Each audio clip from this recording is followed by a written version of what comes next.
Diary of an OAD, that's me, yeah. The diary of an OAD, you wanna see? Diary of an OAD, that's who I be. I wanna show you what I go through on a daily. Diary of an OAD, that's me, yeah. The diary of an OAD, you wanna see? Diary of an OAD, that's who I be. I wanna show you what I go through on a daily. Hey guys, I know you're probably at a point where you might be sick of seeing me crying. I just think it's just so important to be able to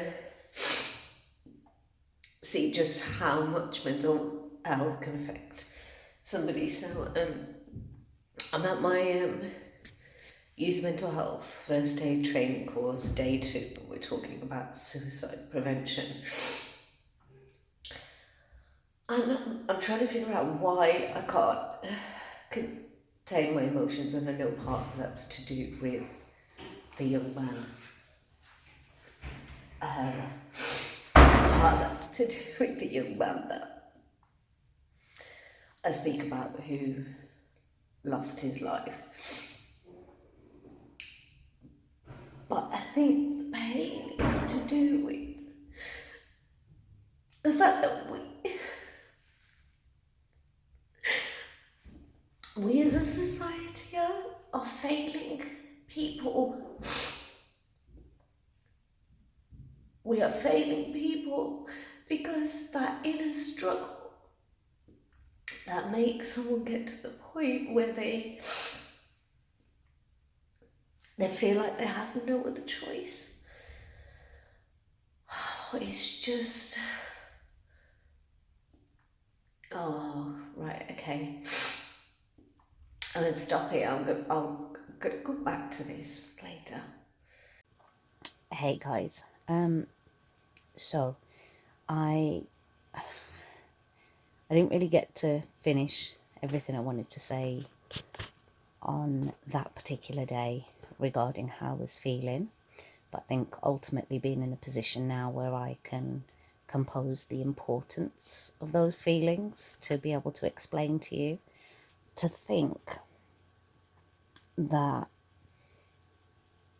someone's ability to cope with their emotions and their mental health can drive them to a point of no return, or sometimes an attempted point of no return, is it just makes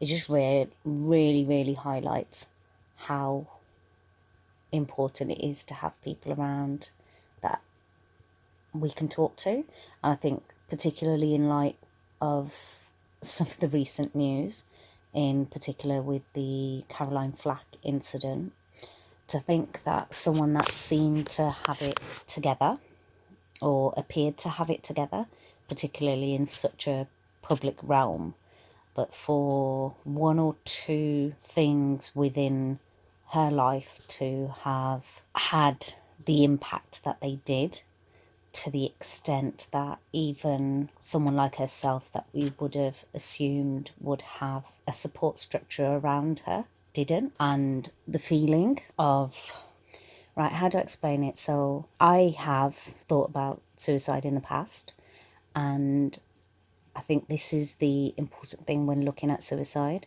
You don't necessarily need to have attempted suicide in order to be classed as suicidal.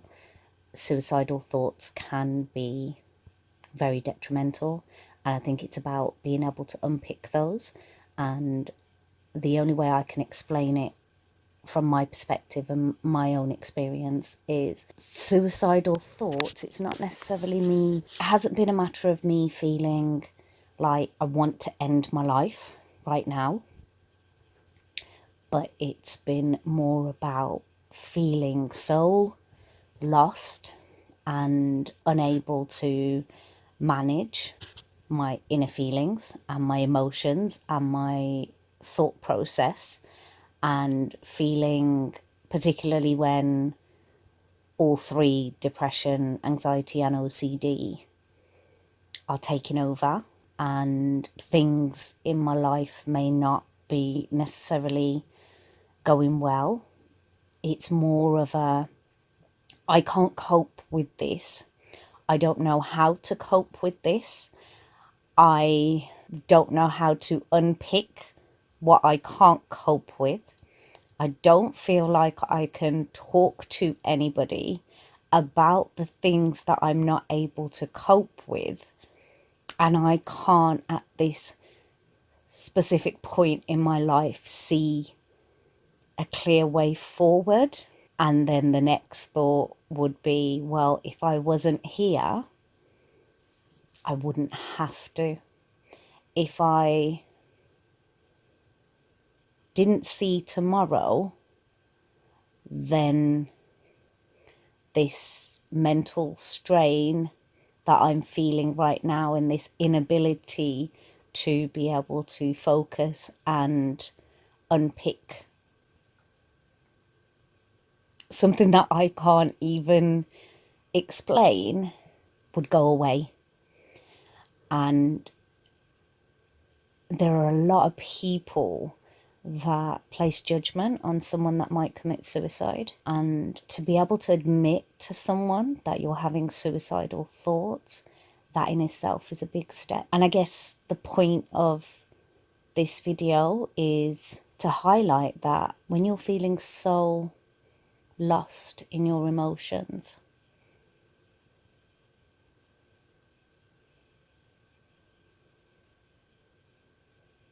it can sometimes feel like it's easier to end it all than to try and find a way through, because whenever you do try and find a way through, it seems impossible. And because you don't fully understand what you're dealing with or why you feel the way that you do, you can't talk to anyone about it, because how do you explain to someone how you're feeling if you don't fully understand how you're feeling? And if there's anything that people gain from this video, I want it to be that if you have a friend or a family member or a child, and that's who I worry about. I worry about young people, I worry about children. And I think the conversation that we were having at the training I was at was just this sense of how as a system we can't save everyone, I know that, but we can do a lot more than we are currently doing. And I think one of the ways in which we can do that is to be more aware of how suicidal thoughts can impact somebody, and how mental health and poor mental health can result in someone that may seem altogether there being in a position where they feel like they don't want to be alive anymore. And I know that one of the main things that's kept me sane is my prince, because I have had dark days over the past 7 years, probably before that as well. But if I didn't have him, it might at times have been easier to just give up.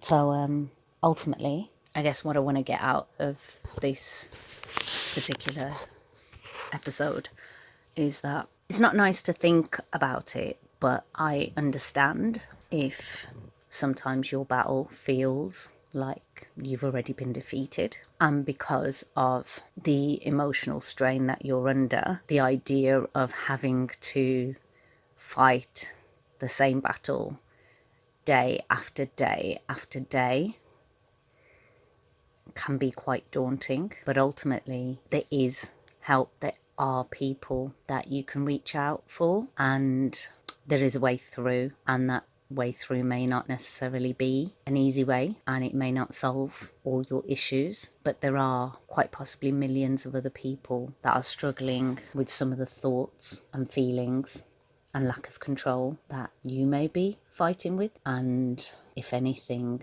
I really hope that sense of knowing that this seemingly impossible battle is not something that you're fighting on your own. We're in it together. We're all doing this. On some days, coping with my mental health seems quite easy for me. There are other days it seems almost impossible. But what we do need to do, I believe, what I feel is necessary in order to not feel like we as a community are failing those that do turn to suicide, is just for us to be a little less judgmental and a little bit more understanding. And I think there's a big myth that talking to someone about suicide is not good. But if someone admits to you that they don't want to be here, and it may just be a passing comment, like, I wish I wasn't here anymore, or I'd be better off not here, or no one would miss me if I was gone, it's okay to unpick that conversation. Ask why that person feels that way, and just asking, just giving that person that avenue to talk about those feelings could result in you potentially saving that person's life. So I'm not saying any of the videos that I've put out there are any less important, but if there's a message that you take away from this particular video, it is to be non-judgmental when it comes to somebody that to you may appear to be showing weakness by admitting to not wanting to live anymore, but ultimately being able to verbalize that in itself shows the greatest amount of strength that you could demonstrate. And we just as a society need to be kinder to each other. We as a society need to allow people to talk and just listen. We as a society need to be open to the idea that we may never truly understand the thought process that someone's going through. However, it's not our place to judge. And the less judgmental you are as a person, the more open people can see that you are, the more people will see you as that person that they can talk to. And the more people that we have in our society that people feel they can talk to without being judged, without being stigmatized, then I believe we will start to slowly move towards a community of support, community of oneness, a community that can build somebody up instead of bringing that person down, and hopefully a community that can be saving the lives of those out there that are not strong enough to fight this fight with mental health on their own, or poor mental health on their own. I'm going to leave it there. Once again, thank you for tuning in. Please do, if you don't already, share these videos, because I do believe that if you found this useful, that there are others out there that might, and it might give that one person out there hope.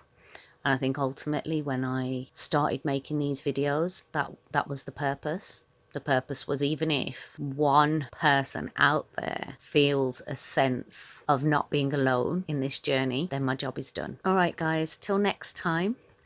Take care, look after each other, and please, please, please be kind to each other. This is the Diary of an OAD. That's me, yeah, the Diary of an OAD. You wanna see? Diary of an OAD. That's who I be. I wanna show you what I go through on a daily. Diary of an OAD.